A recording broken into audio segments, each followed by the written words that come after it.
Good evening. In the news today, the Supreme Court upheld a law making sodomy a crime. Soviet leader Gorbachev said the U.S. was sabotaging arms control by ignoring Soviet proposals. A California coroner said Cleveland Browns football player Don Rogers died from cocaine poisoning. We'll have the details of these stories in our news summary coming up. Jim? After the news summary, we look at the latest developments on arms control with administration official Edward Rowney, former negotiator John Mendelsohn, and two former national security advisors, Brent Scowcroft and Zbigniew Brzezinski. Then our series on the new immigrants ends with a story of a young man from South Africa, and the program ends with an A.C. Green essay on the Founding Fathers. Funding for the MacNeil Lehrer NewsHour is provided by AT&T. Whether it's telephones, information systems, network systems, long-distance services, or computers, AT&T. Funding also is provided by this station and other public television stations, and the Corporation for Public Broadcasting. In a ruling with major implications for homosexuals, the Supreme Court today upheld a Georgia law making sodomy a crime. About half the states have laws making sodomy among consenting adults illegal, and the 5-4 decision was greeted by gay rights advocates as a major setback. Writing for the majority, Justice Byron Wright said, "The Constitution does not confer a fundamental right upon homosexuals to engage in sodomy. The fact that homosexual conduct occurs in the privacy of the home does not affect the result." In his dissent, Justice Harry Blackmun said that the Georgia law also applies to heterosexuals, single or married, and added, "Depriving individuals of the right to choose for themselves how to conduct their intimate relationships poses a far greater threat to the values most deeply rooted in our nation's history. I think the court today betrays those values." Spokesmen for gay rights organizations expressed fears of a witch hunt against homosexuals and predicted increased gay rights activism. Jim? The Supreme Court also had some things to say on gerrymandering and voting rights. In a 7-2 ruling, the court upheld the right to draw voting districts that favor one political party over the others, otherwise known as gerrymandering. The majority said such partisan action is constitutionally acceptable as long as the one-man, one-vote principle is maintained. The case came from Indiana, where legislative district lines were rewritten to favor Republicans. But in a separate decision, the court upheld the right of blacks to challenge redistricting plans under the 1982 Voting Rights Act. In a 9-0 decision, the court struck down a North Carolina redistricting plan because it reduced black voting power.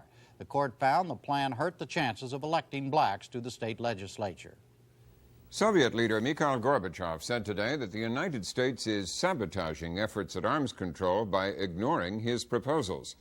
Gorbachev was speaking in Warsaw at the Polish Communist Party Congress, where he praised the Jaruzelski regime for crushing the Solidarity movement. He called it a struggle for the existence of socialism itself and said it was a lesson for other East Bloc countries.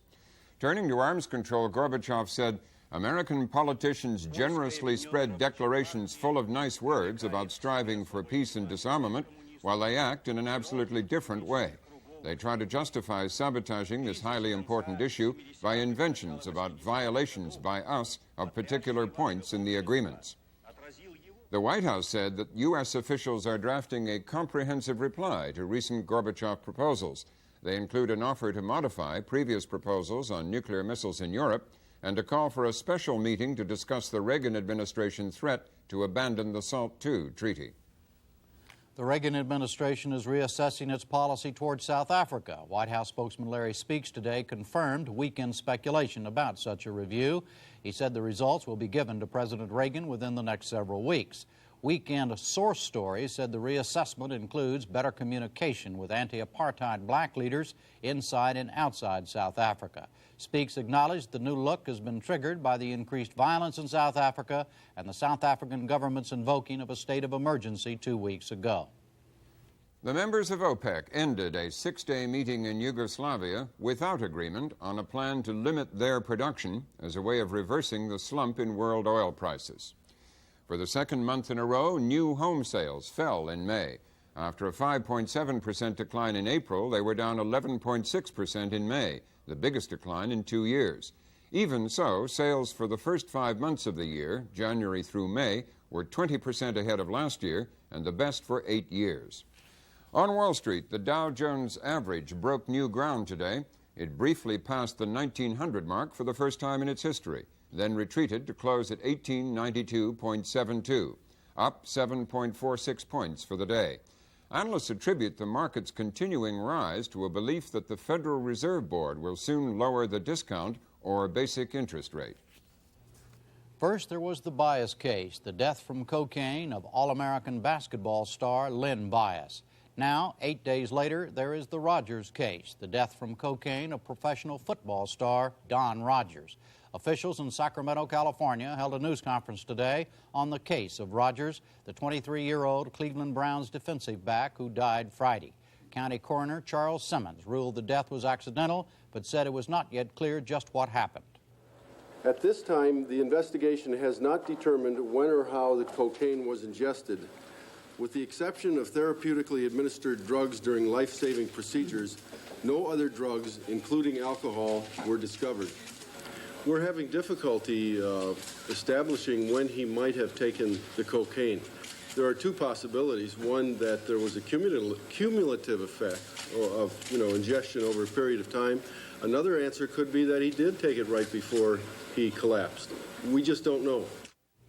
On the Bias case today, the University of Maryland Board of Regents decided to launch 2 task force investigations, one of drug use on its campus, the other of its athletic program, to make sure athletes fulfill academic requirements.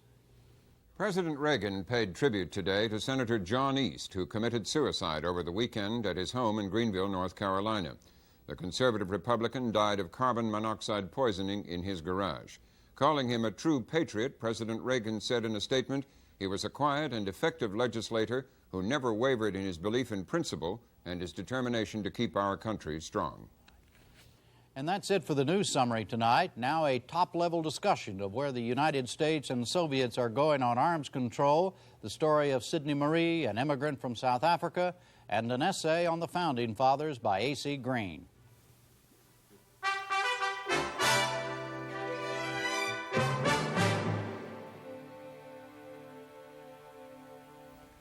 Our major focus tonight is arms control and whether the U.S. and Soviets are actually getting closer to striking a major deal. A lot has been happening, some of it hard to follow, like the various statements about whether President Reagan has or has not scrapped the unratified Strategic Arms Limitation Treaty of 1979. Besides that SALT controversy, there have been these developments. On June 11th, the Soviets put a new bargaining offer on the table in Geneva. Their key proposal is reported to be to limit research on strategic defense by a 15-year extension of the 1972 ABM, or Anti-Ballistic Missile Treaty. The Soviets, in turn, offered a big cut in nuclear weapons, a key goal of the administration, and reportedly sweetened it with more flexible ideas on counting other weapon systems. On June 19th in Glassboro, New Jersey, President Reagan said, "It appears that the Soviets have begun to make a serious effort to reduce nuclear weapons." But Defense Secretary Weinberger said the Soviet SDI proposal is just another method of defining strategic defense out of existence. Last Thursday, Mr. Reagan said, "If the Soviet Union is now genuinely seeking progress, we may have reached a turning point in our efforts to build a safer and more peaceful world." To find out what's afoot, we have several perspectives with 2 former national security advisors, Zbigniew Brzezinski and Brent Scowcroft, and a former arms control negotiator, John Mendelson. First, we get a view from within the administration. Jim? The administration's view comes from retired Army General Edward Rowney. He was the Joint Chiefs of Staff representative at the SALT II talks until resigning in protest in 1979. In the Reagan administration, he headed the first strategic arms reduction talks, and he now serves as a special arms control advisor to President Reagan. Mr. Ambassador, welcome. Today's developments first. Soviet leader Gorbachev said in that Poland speech that the United States is ignoring Soviet arms proposals and as a result is sabotaging legitimate arms control talks. No, Jim, we're not ignoring it at all. We're studying it, and we've already said that we welcome some positive developments there. So what's he talking about? I really don't know. Is it a bad thing that he said that, or is that just in the normal course of Soviet events? Oh, that's in the normal events? course of things, the normal course of their rhetoric. You know, they apparently feel that this has some impact among people who really don't follow or study it. But you have to look at what they say at the table and what they do, and that's where the real cutting edge is. But he is right in that there has been no U.S. response to the Soviet proposal on June the 11th. Is that correct? There has not yet been a response officially. Now, we've asked questions, of their proposals in Geneva, and we've made certain, had some questions about it and discussed it, but no, there has not been a proposal yet, or a counter-proposal. Why not? What's the hold? Well, it takes some time. These proposals that were made cannot be accepted the way they are. They do, however, make some positive moves, and when we find out exactly what they're saying and where they're going to go, then I think we can make some progress. Hopefully, we will make progress. President Reagan, as Robin just quoted, said that it could be a turning point in this whole exercise. It could. It's up to them. If they now, you see, up till now, ever since the summit, they've stonewalled. And after the fourth round, there was no progress. They ended on a negative note, if you remember when I was here before. Mm-hmm. Now this time, it ended on a rather more positive note. Therefore, this is good. It could be a turning point if you continue to turn and move in that direction. Okay, what else do they need to do? They've made a proposal. They're waiting on our answer. Why is the next step up to them? I don't understand. Isn't it up to us to either accept or reject or come back? I'm sorry. No, yes, we will reply to their proposal when we've studied it. But then, as I said, there's much more hard bargaining ahead. This is not the end of the road. It's the beginning of the road. What's the most hopeful thing about this proposal? Well, here, you see, I can't, because of my official position, talk about what happens at these confidential negotiations. So I can just talk in generalities and give you the overview, but because of the confidentiality, because we want to have these negotiations move forward and not discuss them in public, I'm not at liberty, nor do I think it's wise to discuss them in detail. But in general terms, what Robin outlined is correct, is it not, Mr. Ambassador, that the Soviets are willing to make some dramatic reductions on offensive weapons in exchange for some restraint on SDI? In general, that's right. And that is what makes you hopeful that something could come from this, is that correct? The fact that they're willing to talk about some of the positive aspects and talk about reductions, yes. Are we all correct? We meaning everyone who has a thought or says a word about this. Are we correct in saying, hey, look, these guys might be ready to make a deal? Is it that kind of thing, or are we talking slow progress? No, I think we're talking slower than that. These are complex issues. It would take a lot of time to develop exactly what they mean, exactly how much they're coming towards us, and it'll take some time. Of course, the pace, could be stepped up by them. But even if the pace were very rapid, you shouldn't be euphoric about a deal in the next week or two or even month or two. Okay. What about the additional element, the Soviet proposal to meet in Geneva next month to talk about the U.S. decision on SALT II? White House spokesman Larry Speakes today said the U.S. hasn't decided what to do about that yet. Is that, you agree with Mr. Speakes? That's exactly right. Once again, what's the problem? What's the holdup? Again, they've just made that proposal. We should study it and see what the pluses and minuses are, and then we will the President will make a decision, and that'll be followed up. Are there some obvious minuses to that sort of thing, sitting down and talking to him about this?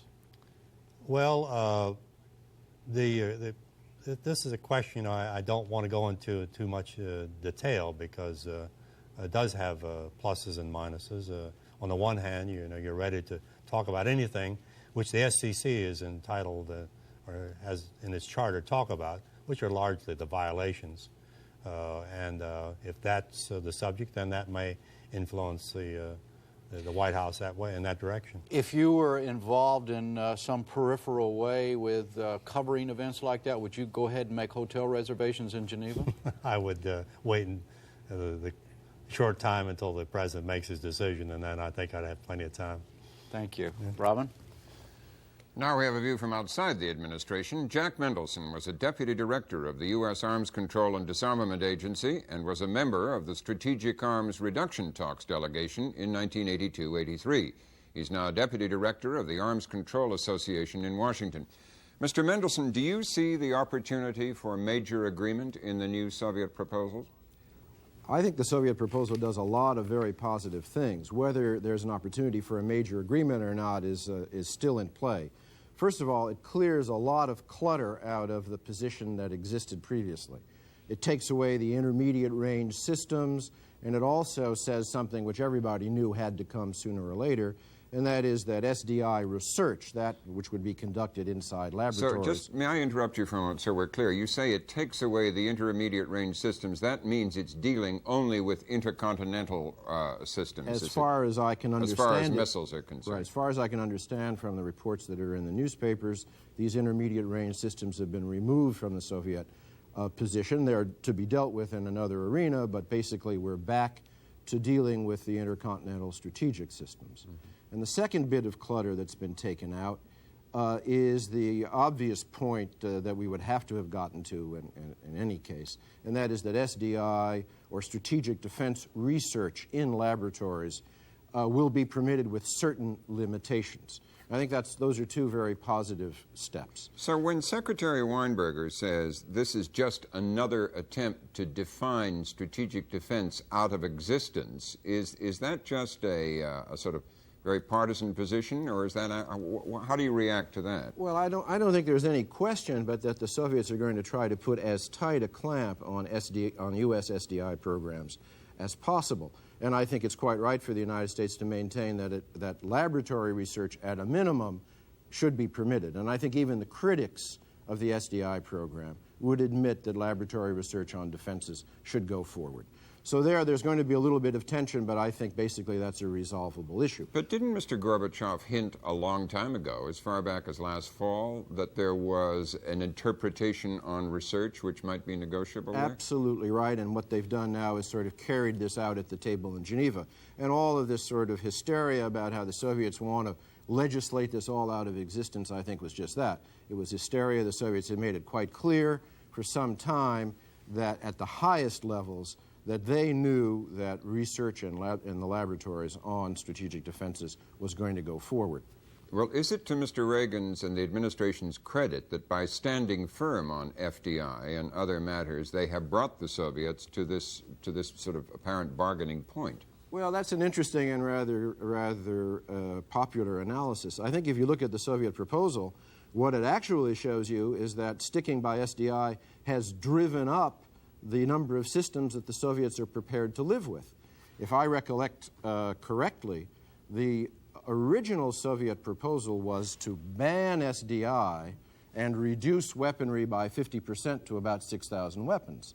They're now saying we won't ban SDI, we'll permit certain limited aspects of research, but if that goes forward and you commit yourself to the ABM treaty, then you'll have to live with 8,000 weapons. So what SDI is doing, and this is where the real nub of the issue is, the relationship between offenses and defenses and how much of each will be permitted. As long as SDI goes along, the amount of reductions that we're going to be able to obtain in the negotiations will be reduced, will be less. General Rowney said a moment ago the pace could be stepped up by them, meaning by Moscow. I mean, is the initiative in their court, or so to speak, or could the pace be stepped up by the United States too? Well, this is a rather sweeping observation, but I think for the last half year or so, the Soviets have been throwing the ball into the U.S. court practically every week. There's been just a series of proposals on various arms control measures and agreements sort of across the board, an incredibly active agenda which the Soviets have been dominating and controlling. And on this last one, I think now it's quite clear, the Soviets have framed the issue very clearly, very carefully. How much limitation on defenses is the United States prepared to accept? And if so, if they are prepared to accept these limitations, then the Soviet Union is prepared to accept some reductions. I agree with General Rowney that the proposal is put forward undoubtedly has aspects to it the United States can't live with, but the basic issue is still there. What kind of control on defenses will we agree to? Will the United States agree to? Will it bottle SDI? Will it put it back in the laboratory? And if so, then a certain level of reductions will be acceptable to the Soviet Union. Do you have the smell of a deal coming up? Would you, if you were a smart reporter, book hotel rooms in Geneva? Well, that's a slightly different question than we asked a moment ago. I don't have the smell of a deal coming up yet. The administration has to get itself together and agree that it is going to put some limits on SDI. I've seen no indication that that's likely, and that's where the real nub is. If, however, we hear that, well, it's reasonable to keep SDI in the labs for 10, 12, 15 years, if you begin to hear that kind of talk, then I think you can make a long-term reservation in Geneva. Thank you. Jim? A third opinion, that of Brent Scowcroft, a retired Air Force general who served as President Ford's national security advisor. He also headed President Reagan's 1984 Commission on Strategic Forces, which made proposals for deploying the MX and Midget Man missiles. He is now the vice chairman of Kissinger Associates here in Washington. General, do you think the U.S. should make such a deal? SDI, restraint on SDI of some kind in exchange for dramatic reductions in offensive weapons? I think that I would be prepared to make such a deal depending on what went on the other side of SDI. There's nothing I've seen on the table so far for which I would accept even the Soviet proposal for restrictions on SDI. That's a very important issue for the United States, and I wouldn't give it up simply for deep reductions. Why not? Well, because I think, once we give it up, and if we agree to stay in research only for 10, 15 years, there will be enormous pressure on the Hill not to fund it at the levels necessary because there's no understanding it could be deployed. Then if we're going to do that, then we ought to get something that makes a strategic difference, and simply numbers are insufficient in my judgment. Well, then what would be, in your judgment, what would it take, if you were running the show, what would it take for you to say, okay, we will do what you want, or something similar to that, Mr. Gorbachev, on SDI? If you will do what? What would the what be for you? The what for me would be very deep cuts in their MIRV missiles. Like what? Like, well, I want to negotiate with you now, but no.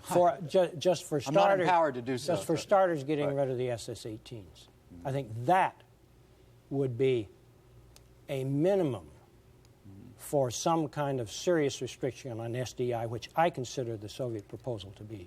All right, but my next question is, you are very much up, you stay up on what's going on. Is that kind of proposal likely to ever be accepted by the Soviets?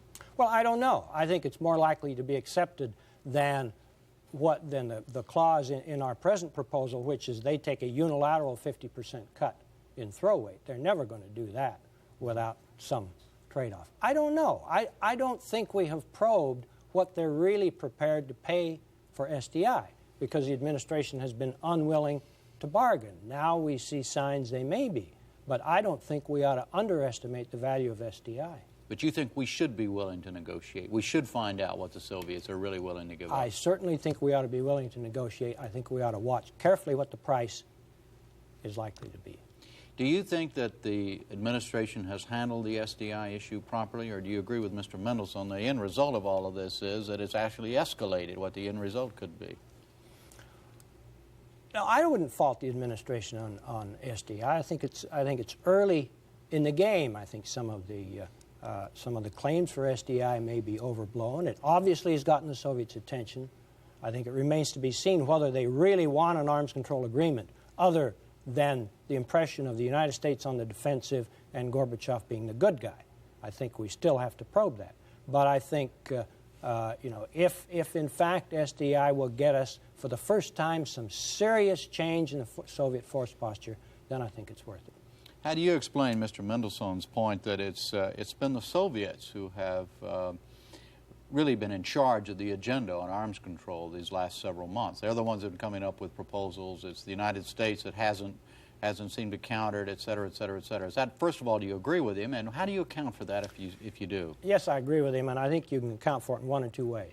There are a number of reasons you could argue that Gorbachev really needs a period of stability in U.S.-Soviet relations so that he can turn his attention otherwise, maybe even transfer some resources internally within the Soviet Union.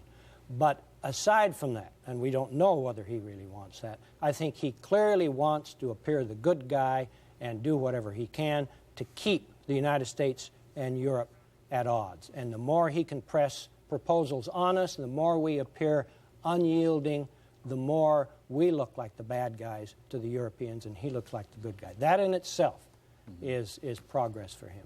There's another thesis, as you know, on this.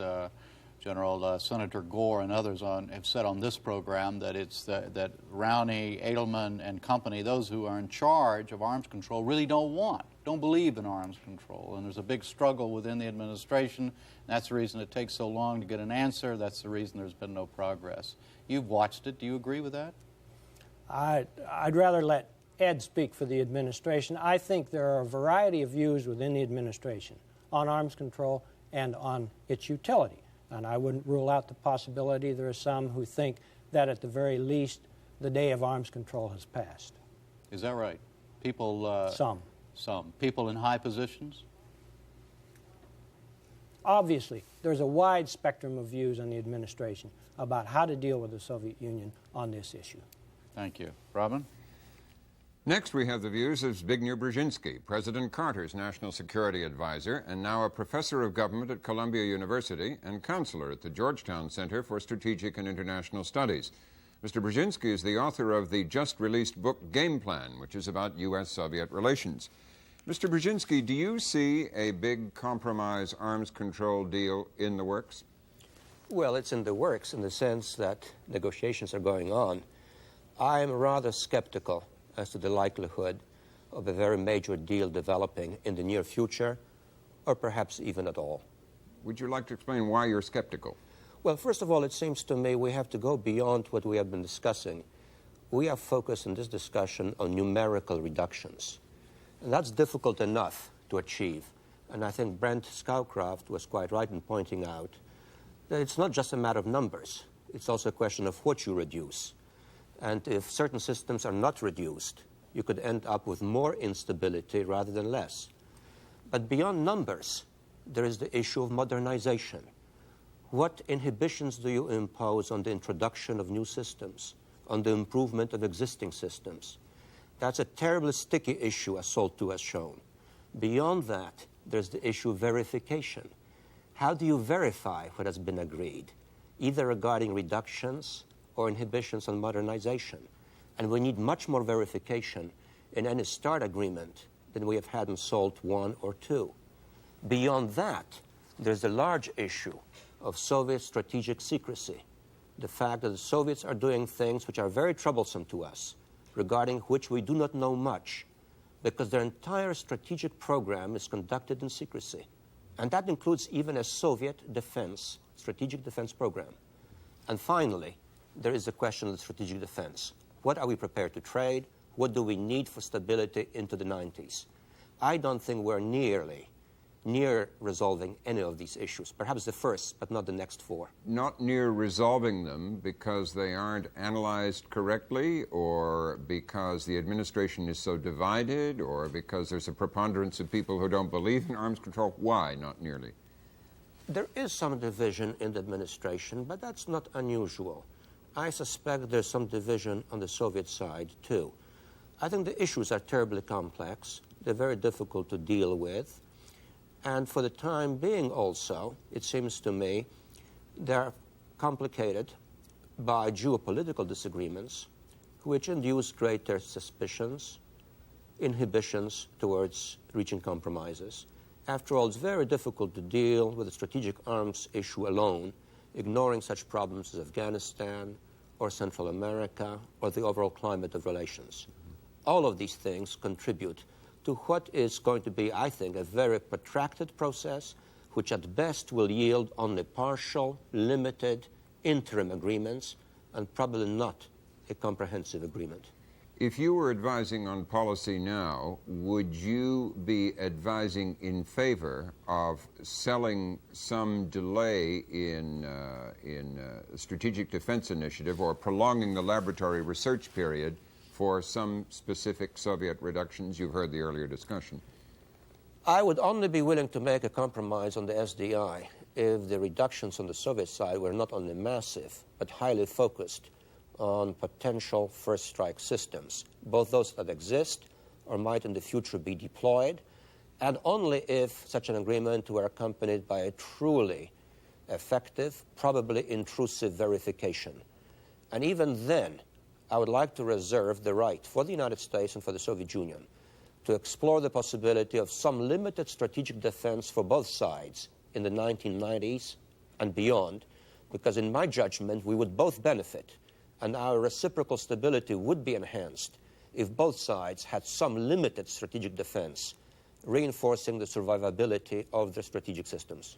What do you feel about the administration's handling both of the SDI issue so far and its hardlining on that, and of its way of responding to the various Soviet proposals? I think the public responses have occasionally been confusing, and I'm not in favor of generating the impression that a breakthrough is being achieved, because I think that is likely to yield disappointment and play against the administration. Do you think administration rhetoric in the last few days has suggested that? Yes, I think there were some statements, including by the president, which suggested that we're about to get some major development. And I personally am skeptical that we will, and I know from personal experience, having been involved in SALT II, that doesn't help our negotiating posture to build up public expectations. Mm-hmm. What about the question of convening a special meeting of this control commission on the question of whether the United States is going to stop observing the SALT Treaty? Should the U.S. accept that and go to it and discuss it? Yes, I would go to it, and I would discuss Soviet non-observance of certain elements of SALT II. Part of the problem, of course, is that the Soviets have very selectively interpreted SALT II, and in some cases, in my judgment, have violated it directly. And I think that issue has to be discussed, because at the heart of the observance of SALT II is the question of reciprocity. An agreement like this is only viable if both sides observe it. Mm-hmm. If one interprets it very selectively, then it's hardly a viable agreement. Can I ask you very briefly, in the end, summing up your impressions of this, do you think the way that Gorbachev is behaving, that he really wants some kind of agreement? Until recently, I would have said no, because until recently, he was essentially grandstanding, making theatrical plays. I think the last few weeks, the fact that he has taken this proposal to Geneva, that he has spelled it out there, that he has put it on the negotiating table, indicates that he is perhaps beginning to explore the possibility of an agreement. But as I said earlier, we are still a long way from the terminal point, and some very, very tough bargainings ahead of us. Thank you. Jim? Back to you first, Ambassador Rowney. What is your perception now where Gorbachev is on the desire scale? Does he want a deal? I think that he wants to continue the process, certainly. I think that, as General Scowcroft said, he's playing to the publics, particularly among our allies. He wants to split us, and he has to appear, in his view, as the good guy. So I think he wants to continue the process. Whether or not he wants a deal or wants to get a deal which is equitable, it still remains to be seen. What would he have to do to demonstrate to you that he wants a deal? Well, I think he'd have to continue to lay out what he's already hinted at and show that he's reasonable. He'd have to show that he really is interested in reductions which lead to a balance and one that is verifiable. I think that all would lead towards an agreement. What's your reading, Mr. Mendelsohn, of what Gorbachev is up to so far? I think the Soviets have been interested in a deal for some time. Whether or not it's been as a result of SDI is very hard to tell.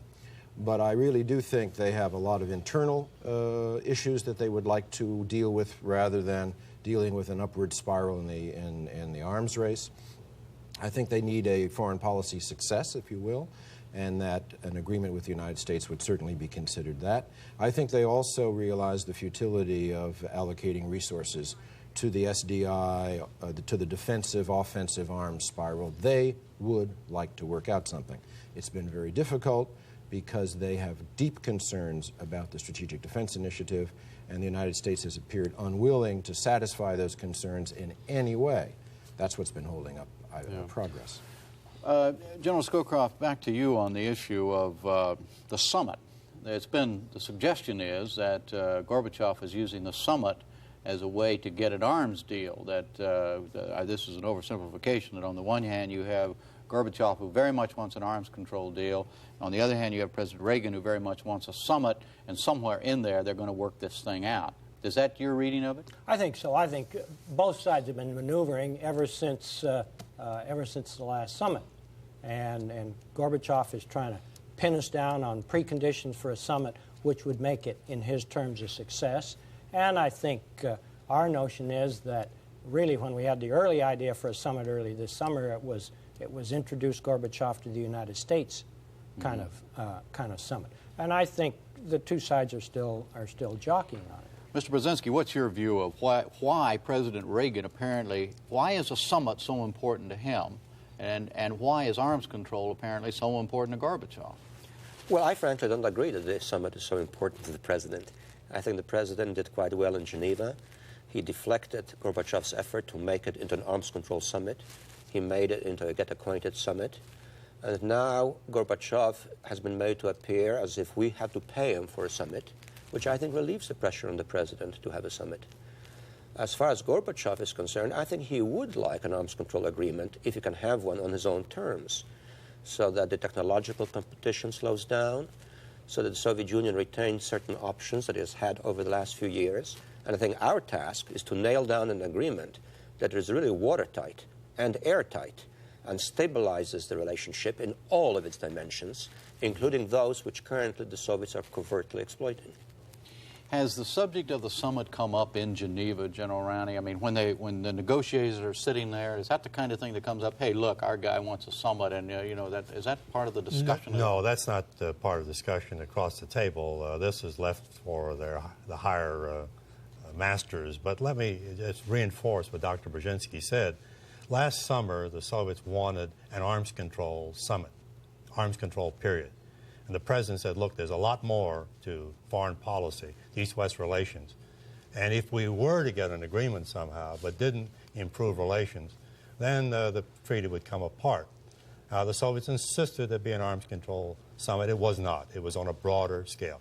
And the Soviets promised to talk about all four issues, the bilateral issues, the multilateral issues, human rights, and arms control. Now, once again, they're trying to make this an arms control summit, arms control only. It's working too, isn't it? Well, you can see that so long as we continue to talk about this, and of course that's my business, but somebody else ought to be talking, and I will also say that there's a lot more to East-West relations and a lot more to foreign policy than arms control. Speaking of your business, you heard what General Scowcroft said. He said the same thing that others have said, that there are people in your business, in the administration, who really don't believe in arms control. Well, I'm not one of them. I believe in arms control.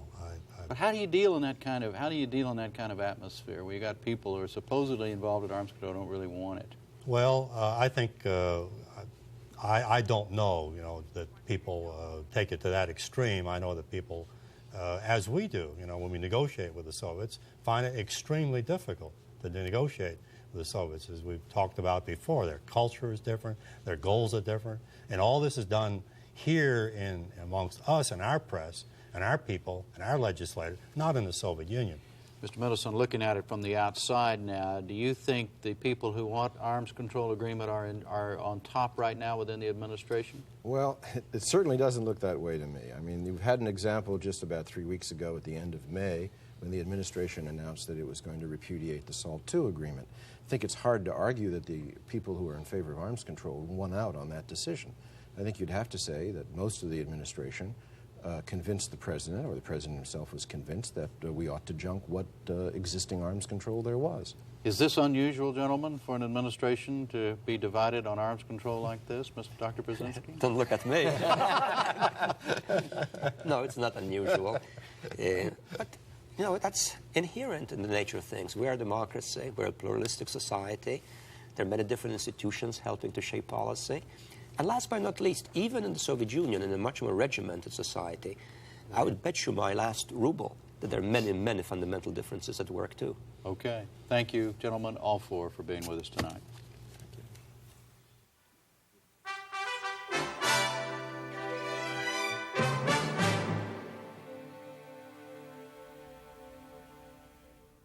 Next tonight, we conclude our series on the new American immigrants. Kwame Holman profiles a world-class athlete who came to America for opportunity His name is Sidney Marie. The crowd absolutely lifting Marcus O'Sullivan. Can he take Sidney Marie? Cork, Ireland, August 1985, the mile race for world-class runners. The winner that day was a 29-year-old American named Sidney Marie. Sidney Marie, the winner. O'Sullivan second, Walker third. For the last 4 years, Marie has run all over the world and has won consistently. Known as the fastest American at the middle distances, Marie holds 2 U.S. records and has set a world record in the 1,500-meter run. Because of that success, Marie is able to make his living from running. It has earned him a comfortable home in the affluent area outside Philadelphia known as the Main Line and enabled him to help support his mother and 3 brothers. But reaching this point has not been easy for Marie. The family he helps support lives in South Africa, where Sidney Marie was born and raised. I came into this country without anything. I understood that if I worked hard enough, anything was possible and everything was available to me. And I was in a much more fortunate position by having been in a position where everything was denied me by law because I was black. He did not escape that environment until he was 19, but it was an escape he planned for years. I wanted a way out. I could not see myself going through the same conditions that my grandparents and my parents went through. I tried to utilize all the different forms of talents that I had to try to exploit those and see how far I could go. And I just decided then that I would choose a sport where I would have total control. I felt very free as a runner. I could just go out in the backyard and just go for miles and just run myself into the ground because there was nobody could tell me how fast I was allowed to run or how far I could run. I had total control over that particular part of my life. Marie's coach of the last 2 years, Tom Donnelly, says Marie always pushed himself to his limit. Then he'd go out, sneak out at night sometimes. Sneak out in the sense that, I don't think his coach wanted him to do anymore, but he would go out anyway and run. So he must have been doing, even in high school, a lot of days, like over 20 miles a day. And just knowing the way that he runs, he doesn't run slow. He's trying to prove something, not just to himself, and I don't think just to the running community, but probably to the whole world. Something about, what he is, not just as a runner, but as a person. If it's like that thing in 83, don't, you start slowing down over, like at 1,000 meters. If the guy's really struggling, just go by him. Don't screw around. Today, when Marie and Coach Tom Donnelly prepare for a race, they don't have to worry about resources. Marie's contract with Puma Shoes accounts for only part of the more than $100,000 a year he earns from running. Still, his South African past has held him back. Until his naturalization as an American, Marie was forbidden from taking part in international competitions because he was from South Africa. The fact that he is black did not free him from that restriction. I was now being punished twice by the international community. I was being punished in South Africa by not being given my basic human rights for being black, and international I was being punished for being South African because I was not allowed to compete anywhere.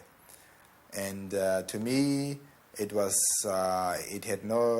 really no justified reason why, if the international community had all these sanctions on South Africa trying to help the black people, why I was put in the same boat as the rest of the white South Africans who had all the privileges as citizens of South Africa. Ironically, it was the South African government that helped Sidney Marie get out. In 1977, he was sent on a goodwill tour of the United States. When Villanova University offered him a scholarship, he decided to stay and began trying to adjust to life on an American college campus that was 95% white. I had been conditioned that the white man was so much more superior than I was, that I was so much more inferior as a black person. And I needed time to have to study white people, to see what white people were like, to see if they really had the same aspirations that I had, and to see if they thrive or actually struggled for success and were constantly trying to better themselves as human beings like I was. And really I had to go through a whole studying process, which is really why I was not available at all social functions at all the time. Former Villanova track star Don Page says he and others misunderstood that reaction. I think we betrayed him by pushing him aside and letting him go off in his own little corner, studying by himself, training by himself, and not having as many friends as he should have in college. We were wrong because we didn't understand truly what Sydney went through in South Africa. We didn't know what it was like for the blacks in South Africa. I had the questions like, you must be kidding. You mean you guys still can take the same buses? You mean you still cannot use the same bathroom facilities? You mean you cannot live where you want to? I said, really, I was just really, I have to say, disappointed by how naive the people that I met on campus were about the whole South African situation. He was trying to get away with about 1,200 meters to go. He tried to get away. These days, Marie seems more at home in American society. In 1984, he was naturalized as an American citizen. And his alma mater regularly remembers his achievements, as at this banquet where he was invited to sit alongside a former president to present an award to a young athlete. Marie says he feels both privileged and a great sense of responsibility about being an American citizen. It's only after you have had your rights taken away from you by forces beyond your control that you truly understand what it means to have that opportunity to go and vote, to have that opportunity to express yourself, to have that chance to stand equal to anybody in the world as a part of the human species, to be respected for what you are and to be dealt with very fairly in life. And that's why the law of the country, of the state, have to be so much more against any form of evil and really promote all groups equally and treat them all fairly, because this country is made really out of immigrants. It's built by immigrants. Okay. Marie, his wife, and 3 children today enjoy a typically American lifestyle. He hopes that his 2-month-old son, Sydney, one day will be a soccer player. But his wife, Lisa, says Marie still is not completely at ease in his new homeland, that he so fears being disillusioned by American racism that he refuses to go to church. He's a very religious person, but he just made the statement one day, I would really hate to walk into a church in America and know that I'm on my knees praying beside somebody that hates me because of the color of my skin. So he says, not in God's house. So I think perhaps that's just one barrier that he needs to overcome. Maybe there's a reason why I've been so hesitant, and maybe those are the reasons that I'm afraid if I ever felt dealt with in a very unfair way, I could not live with myself.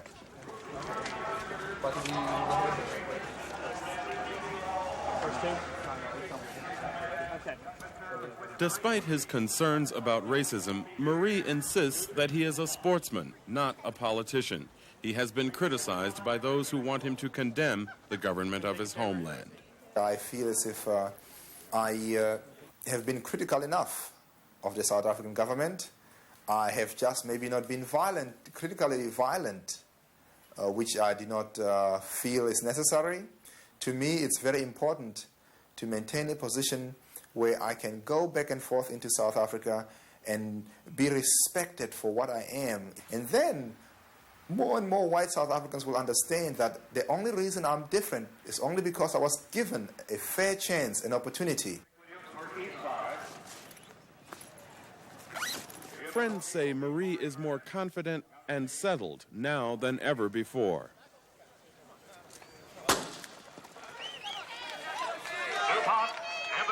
They predict he could break 2 world records this summer, and that he'll bring the same diligence to law school when he stops competing on the track.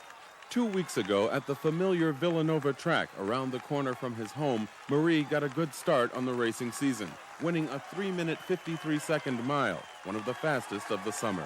For Sidney Marie, it's a matter of keeping his success in perspective. I do not forget my future and my past. My past being South Africa, my past being those masses of the underprivileged that are left behind. I cannot really sit here and be bathing in these luxuries because I never had them in the past, and I could wake up tomorrow and it would all be gone.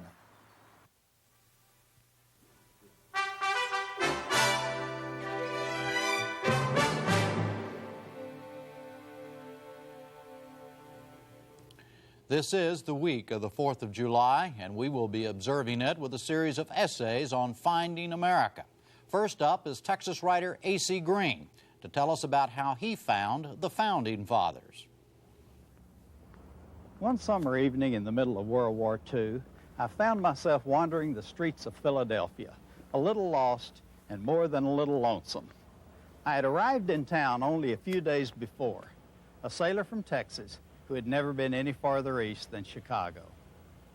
It was my first liberty in the city of brotherly love. I left the naval station alone without a plan or a phone number to my name and rode the Broad Street subway to Center Square, where City Hall towered over downtown, with William Penn at his tip-top, hand outstretched, blessing his city. I passed some wonderfully attractive restaurants with red roses on snowy tables, but when I looked at the menu posted in the window, the prices took away my hunger. My Navy salary was $64 a month. I settled for a bowl of clam chowder at the Reading Terminal Oyster Bar. Emerging at dusk, I walked down Market Street, feeling even more lonesome, the least important sailor in the U.S. Navy. Turning into a side street and walking a few more blocks, I realized I had no idea where I was. The sidewalks were empty. I stopped and looked around, glancing at the doorway of the red brick building where I had halted. A plaque was mounted there, and the words brought me to tears as I read them. The birthplace of the United States of America. Looking upward, following the lines of the familiar spire, I recognized this was Independence Hall, where the Declaration of Independence was signed July 4th, 1776. It happened here. That diverse group of heroes gathered on this very spot to make that final awesome decision. Thomas Jefferson, who wrote the document, Benjamin Franklin, age 70, John Adams, who would one day be President of the United States, Francis Hopkinson, author and songwriter, Benjamin Rush, physician. They touched these bricks that morning, taking those decisive steps, turning their back on the safety of concession. Cautiously, with a sort of metaphysical expectation, I placed my foot in that stone footprint. I put my foot in the 4th of July. Suddenly, the bold sentences thundered through me with new and immediate power. We hold these truths to be self-evident, that all men are created equal, that they are endowed by their Creator with certain unalienable rights, that among these rights are life, liberty, and the pursuit of happiness. It is the most compelling document in American history, paramount in its importance, because without it, the other documents and amendments remain locked in the hearts and minds of those who conceived them. These men who put their names to that declaration put their lives on the line, the firing line or the lines to the gallows. If the colonies lost the Revolution, there was no place for them to hide, no shelter from the wrath of King George, no Bill of Rights to call on for protection. Their names were on this treasonable paper. There was no denial. I could hear voices. John Hancock, President of Congress and first in line, penning that now familiar signature and exclaiming, "We are told, King George will have no trouble reading that." None of them acknowledging the fear that must have lurked beneath the consciousness of them all. They were not just signing a petition. They were demanding the noose. And yet there was surely an even stronger fear lurking. Would it work? Even if the battles and political struggles were successful, what terrible creature might they be loosing on mankind? What price independence at a time in history when it had never before been defined? Even the taste for human freedom was uncertain. They were writing the original recipe, that to secure these rights, governments are instituted among men, deriving their just powers from the consent of the governed. And there I was, that darkening evening in Philadelphia, waiting to be sent into a war which, in a sense, was being fought because of what they did here on that long before July 4th. A war from which I had no assurance of returning, a war that would cost me years of time and the death of friends and take me where I, like millions of others, would ask, what am I doing here? But where might I have been had they hesitated, had they divided and lacked resolve? With all the flaws and failings of the creature they created, where would the world be? Would I have chosen otherwise? Of course not. No, all these thoughts didn't find me that one night. Over the years, I have believed, then changed my mind, have taken stands, then deserted them, have raged and wondered and prayed, but no matter what I've discovered about my country or myself, I have not forgot that evening more than 40 years ago when I put my foot in the 4th of July.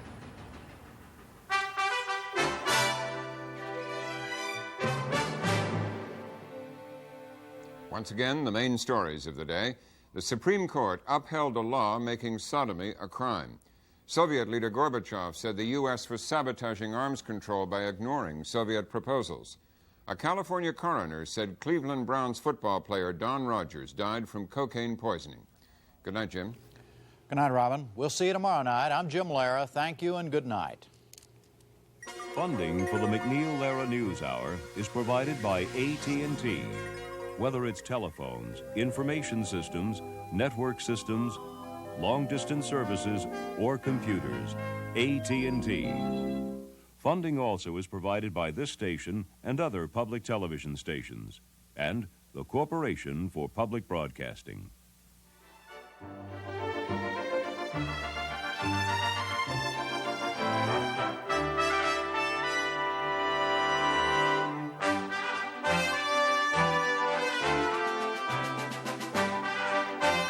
For a transcript, send $2 to Box 345, New York, New York, 10101.